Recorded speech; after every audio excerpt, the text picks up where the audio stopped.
Hi, and thanks for logging on to the Daily DVAR Halacha. And here's a brand new Halacha for you, and it's for Thursday, 20th day of April, 24th day of Nissan. Here we go. You know that during this time of the year, as we explained to you a couple of weeks ago, some people are observing a period of mourning, of sadness, and that's because the students of Rabbi Akiva died for 33 days, and some say it was the first 33 days of the Omer. We taught you that a couple of weeks ago. Some say it was the last 33 days of the Omer, so people will observe different periods of time of sadness.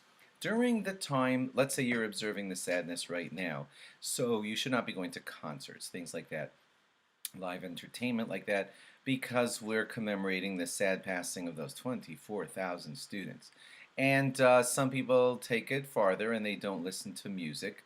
And here's where some people start to argue about it, and they say, well, music in my car is not really like entertainment, it's just to distract me so that I don't get bored while I'm driving.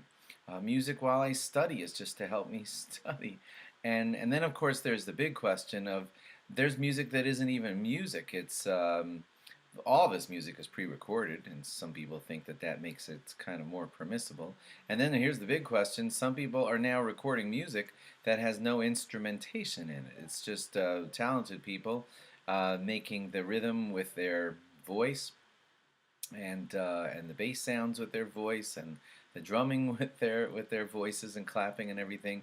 And it's not really music. It's just people singing, and people singing is permissible during times like this.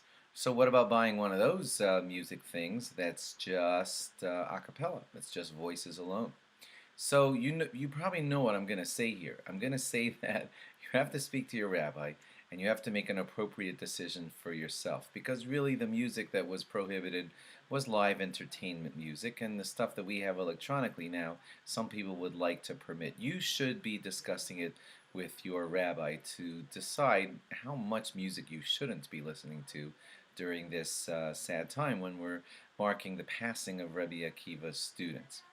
Um, when thinking about this idea, just in case you're not speaking to a rabbi, I want to encourage you on this kind of thinking.